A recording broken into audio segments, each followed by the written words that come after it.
नाज़रीन, Asia cup को ख़त्म हुए ऑलमोस्ट एक हफ़्ता अब हो चला है। कल परसों जो है पूरा प्रिसाइजली एक हफ़्ता हो जाएगा और इंडिया जो है पाकिस्तान को हराकर ये टूर्नामेंट जीत भी चुका, लेकिन अभी तक उसे जीत की जो ट्रॉफ़ी थी इसकी वो अभी तक नहीं मिल सकी। क्यों नहीं मिल सकी ये पूरी दुनिया इस वक्त जानती है कि एक तनाज़ा पैदा हो गया और जो इंडियन टीम है उसने एसीसी के सदर मोहसिन नकवी से ये इनकार कर दिया था ट्रॉफ़ी लेने से। अब मामला जो है वो मज़ीद आगे बढ़ता है और उस मज़ीद आगे बढ़ने में इंडियन मीडिया जो है वो बड़ा इस वक्त मोहसिन नकवी के रोल को क्रिटिसाइज़ कर रहा है, जो कि सदर है एसीसी के। और कभी ये कहा जा रहा है कि जनाब बीसीसीआई का इजलास हुआ और उसमें बड़ी सरजनिश जो है वो की गई मोहसिन नकवी से और एसीसीआई जो एसीसी जो है उसके हवाले से कहा गया कि आप फौरी तौर पर ये ट्रॉफ़ी जो है उनको वापस करें। और इसमें आईसीसी को भी, इंटरनेशनल क्रिकेट काउंसिल जो है उसको भी घसीटने की कोशिश की जा रही है। दूसरी तरफ मोहसिन नकवी साहब जो हैं वो अपनी पोजीशन क्लियर करते हैं और बहुत वाज़े तौर पर उन्होंने अपनी पोजीशन क्लियर की। उन्होंने कहा कि भारतीय मीडिया झूठ पर पलता है, हकाइक पर नहीं। मैं बिल्कुल वाज़े कर देना चाहता हूं कि मैंने कोई काम गलत नहीं किया और ना ही कभी बीसीसीआई से माफ़ी मांगी है, ना मांगूंगा। उन्होंने कहा कि ये घड़ी हुई कहानियां महज सस्ता प्रोपेगेंडा है जिसका मकसद सिर्फ अपनी आवाम को गुमराह करना है। ये इंडियन मीडिया के हवाले से वो बात कर रहे हैं। बदकिस्मती से भारत बार बार क्रिकेट में सियासत को घसीट कर इस खेल की असल रूह को नुकसान पहुंचा रहा है। उन्होंने कहा कि बहैसियत एसीसी सदर मैं उस दिन भी ट्रॉफी देने के लिए तैयार था और आज भी हूं। अगर वो वाकई चाहते हैं ट्रॉफी लेना तो खुशी से आइए और आकर एसीसी के दफ्तर से मुझसे ले सकते हैं। अब इसके पीछे जो सियासत हो रही है, जो खबरें आ रही हैं मुसलसल, वो ये कि जनाब एक तहरीक अदम एतमाद जो है वो आने की तैयारी की जा रही है बीसीसीआई की तरफ से, भारतीय क्रिकेट बोर्ड की तरफ से। अब सूरत हाल कहाँ पर जाकर ठहरती है, ये मामला कहाँ पर जाकर रुकेगा या नहीं रुकेगा, क्योंकि अब एक नया मोड़ भी आ गया और वो ये कि जो विमेंस क्रिकेट टीम है क्या इंडिया पाकिस्तान के मैच में उसके ऊपर भी इसके असरात होंगे, क्योंकि सना मीर जो कि कमेंटेटर हैं और वो एक क्रिकेट प्लेयर का तारुफ करा रही थी कि जनाब ये नाम है नतालिया परवेज़, जिनका ताल्लुक़ आज़ाद कश्मीर से था। उन्होंने इनका तारुफ कराया और उसके बाद इसके ऊपर भी बहुत इंडियन मीडिया जो है वो शदीद नाराज़ है कि आज़ाद कश्मीर का नाम क्यों दिया। बहरहाल इस वक्त इस पूरी पॉलिटिक्स से जो मुतासिर हो रहा है वो ये खेल है जो कि एक ज़माने में जेंटलमैन्स गेम कहा जाता था। बड़ा स्ट्रॉन्ग पैनल इस वक्त मेरे साथ मौजूद है। नई दिल्ली से हमें ज्वाइन किया sports journalist, senior sports journalist Chandrashekhar Luthra हमारे साथ मौजूद हैं। बहुत शुक्रिया लुथरा साहब आपका। और उनके साथ साथ अब्दुल माजिद भट्टी साहब, एक और नामवर नाम, सीनियर स्पोर्ट्स जर्नलिस्ट हैं। माजिद भट्टी साहब आपका भी बहुत शुक्रिया। लुथरा साहब, मैं आपसे पहले ये जानना चाहूँगा कि जनाब ये मामला कहाँ पर जाके रुकेगा इस वक्त, और उससे भी पहले अगर फ़र्ज़ करें कि जनाब ये मैच पाकिस्तान की टीम ने जीता होता और फ़र्ज़ करें कि इसके एसीसी के सदर जो हैं वो अमित शाह होते और पाकिस्तानी टीम इनकार कर देती उनसे ये ट्रॉफ़ी वसूल करने से, तो उस वक्त इंडियन मीडिया किस तरह से इसको देखता, क्या होती उस वक्त, क्या सूरत हाल होती? देखिए, आज नहीं तो कल जो आपने सूरत हाल कही है यही होगा। ये आज हो, कल हो, 1 साल बाद हो, 5 साल बाद हो, ये अब हो करके रहेगा। क्योंकि ये क्या है, एक दिन की हेडलाइन मैनेज करना, एक स्टेट के इलेक्शन को मैनेज करना, ये सब चीजें तो चलती रहेगी। और वैसे भी एक कहते हैं ना, हिटलर के टाइम में एक प्रोपोगंडा मशीन होती थी, वो कहते थे झूठ बोलो, इतना बोलो कि सबको सच लगना शुरू हो जाए। एक झूठ को बार बार कहोगे तो वो सच लगेगा। तो हालात कुछ उसी तरह के हैं। बाकी मैं तो इतना ही जानता हूँ कि जो आपने बात कही है, मेरा यही मानना है कि आज हम वुमेन्स वर्ल्ड कप करवा रहे हैं, इंडिया करवा रहा है। कल को कोई भी टीम विनर बनती है, अगर इंडिया के अलावा मान लीजिए कोई भी टीम अगर विक्टोरियस बनती है, और हमारे प्रधानमंत्री, हमारे गृह मंत्री, हमारे जय शाह, कोई भी, क्योंकि ये आईसीसी का टूर्नामेंट है, जय शाह जा रहे हैं और वो मना करते कोई भी टीम कि इनसे नहीं लेंगे, हम तो अपने कोई चीफ गेस्ट को बुलाएंगे, ये किस तरह का हो गया? और वो ट्रॉफी फिर कहाँ जाएगी? जय शाह अपने साथ नहीं ले जाएंगे, या कोई भी जो आईसीसी के लोग होंगे तो वो कहाँ लेकर जाएंगे? तो उसमें क्या आप ये बोलो कि गलत ले गए, गलत ठीक हो गया, अब इसको देकर के हम किसी और मुल्क को देकर के आएंगे? वहीं से लेनी पड़ेगी आपको ट्रॉफी। आप बिल्कुल ठीक कह रहे हैं प्लीज।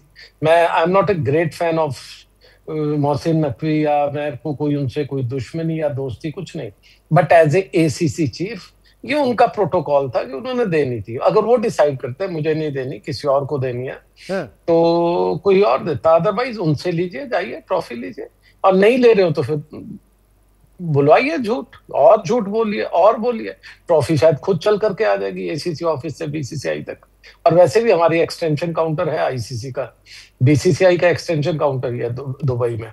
हाँ। पैसा वहां से पैसा वो बनाते हैं, पैसा हमारे पास ही आता है, घबराइए मत। और ये अंग्रेज लोग जो है, असली टेस्ट तो मेरा ये मानना है, और भट्टी साहब यहाँ बैठे हुए, भट्टी साहब और हमने बहुत इंटरनेशनल क्रिकेट किया, भट्टी साहब और से मेरा यही मानना है कि एक वक्त ऐसा जरूर आएगा कि ये अंग्रेज लोगों का टेस्ट होगा कि आपको किसके साथ रहना है, और ये आपके साथ भी कभी होगा। ये अंग्रेज लोग बच नहीं सकते, इनको पैसा दे रहे हैं हम बिग थ्री मान के, इंडिया 40% ले रहा है उनको, 8% पे ही वो खुश है, लेकिन ये सबके सामने आएगा ये किसी दिन। ठीक है भट्टी साहब, आप बताइए, आप किस तरह से देख रहे हैं? अगर यही चीज रेसिप्रोकल होती है जनाब वुमेन्स टीम के अंदर और वहां पे इस तरह की सूरत हाल हो, तो फिर क्या जवाब होगा फिर इंडिया के पास? देखिए इमरान साहब, मैं और लोथरा साहब हम लोग बेताशा में सीरीज इंडिया में भी कवर की, इंडिया से बाहर भी कवर की, और लोथरा साहब तो ओलंपिक्स, एशियन गेम्स, इनमें भी अक्सर हमें नजर आते हैं। लेकिन ये जो आज की हम एक सिचुएशन देख रहे हैं, मैंने तो अपने कैरियर में ना इस तरह की जर्नलिज्म की है, ना इस तरह के हालात देखे।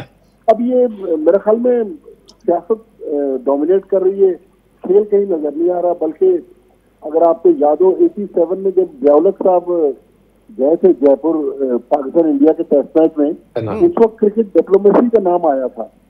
फिर 2004 में परवेज मुशर्रफ साहब के दौर में जब पाकिस्तान में सीरीज हुई, तो उस वक्त कहा गया कि क्रिकेट जो है दोनों मुल्कों के दरमियान ब्रिज का रोल प्ले करता है। फिर 2005 में जब हम इंडिया गए, तो मुशर्रफ साहब खुद दिल्ली के टेस्ट मैच में, मनमोहन सिंह साहब भी उनके साथ मौजूद थे। लेकिन मेरे ख्याल में मुझे अब अपने कैरियर पे, हम भी आखिरी चंद सालों में हैं, लेकिन ये चीजें खेल में हो भी नहीं चाहिए। खेल को आप खेल तक रहने दें, सियासतदानों को सियासत करने दें। मुझे तो 15-16 बार इंडिया जाने का इत्तेफाक हुआ, हमारे दोस्त पाकिस्तान आते हैं, लेकिन हमें नहीं लगा कि हम पाकिस्तान में या इंडिया में, वो हम दिल्ली प्रेस क्लब चले गए, चंडीगढ़ प्रेस क्लब चले गए, बेंगलोर प्रेस क्लब चले गए, उसी तरह वेलकम करते हैं जिस तरह हम कराची प्रेस क्लब या लाहौर प्रेस क्लब में होते हैं। लेकिन अब ये सियासत में इतना आलूदा कर दिया है। मैं चूंकि अभी एशिया कप में दुबई में मौजूद था, कुछ नए हमारे दोस्त बॉर्डर के उस पार से आए थे। एक तो कम लोग हमें जानते थे, फिर जो थोड़े जानते भी थे, उनमें वो गर्मजोशी नहीं थी जिस तरह चंद्रशेखर लोथरा साहब के, या हमारे जो दूसरे और बहुत सारे दिल्ली में दोस्त हैं। तो मेरे ख्याल में अब ये क्रिकेट से मामला बहुत आगे चले गए, तो मेरा तो ये ख्याल है। अच्छा जी, तो एक आखिरी बात कि मेरे ख्याल में फिलहाल दोनों मुल्कों को क्रिकेट के ताल्लुकात खत्म कर देने चाहिए, जब तक कि बीजेपी की पॉलिटिक्स अलग ना हो जाए और दोनों मुल्कों के ताल्लुकात नॉर्मलाइज ना हो जाए। ये तो अब क्रिकेट से बहुत आगे मामला चलेंगे, या कम से कम शेखर साहब जैसे कह रहे हैं कि जब तक बिहार के इलेक्शन है तब तक यही मामला चलता रहेगा। इससे पहले भी प्रोग्राम में उन्होंने बिहार हटेगा, कहीं और आ जाएगा। देखिए हमारे यहाँ हर 2-4 महीने में इलेक्शन होता है, और अगले साल में बिहार, इस साल में बिहार है, फिर बंगाल का बड़ा इलेक्शन है, और वहां भी बीजेपी का स्टेक बहुत है, तो ये कुछ नहीं खत्म होने वाला। लेकिन भट्टी साहब जो कह रहे हैं कि नहीं खेलना चाहिए, भट्टी साहब कई जगह पे लगता है शायद बंद होना चाहिए, लेकिन उन बच्चों का क्या कसूर, या उस क्रिकेट लवर्स का क्या कसूर जो देखना चाहते हैं। exactly. आज भी मैं नहीं मानता कि पाकिस्तान की टीम बहुत अच्छी है, हम 3-0 से जीते, वो अभी भी 3 और खेलेंगे, हम जीतेंगे। लेकिन ये जो जीतने की जो चाह है ना, ये जो अलग चैनल्स पे और लोगों को एक बरगलाया जा रहा है, वहां पर प्रॉब्लम है। अच्छा ये मुझे बताइए जी शेखर साहब। इमरान साहब, ये जो बात लोथरा साहब कर रहे हैं ना, हमारे मुल्क में विराट कोहली का बहुत बड़ा फैन क्लब है, बिल्कुल, रोहित शर्मा का बहुत बड़ा फैन क्लब है, दोनों क्रिकेट छोड़ के रिटायरमेंट उन्होंने ले ली। तो अब हमारे लोग भी तो महरूम हो गए ना इतने बड़े प्लेयर्स को पाकिस्तान में एक्शन में देखने से। तो बात बिल्कुल ठीक कह रहे हैं कि भाई इन बच्चों का क्या कसूर है?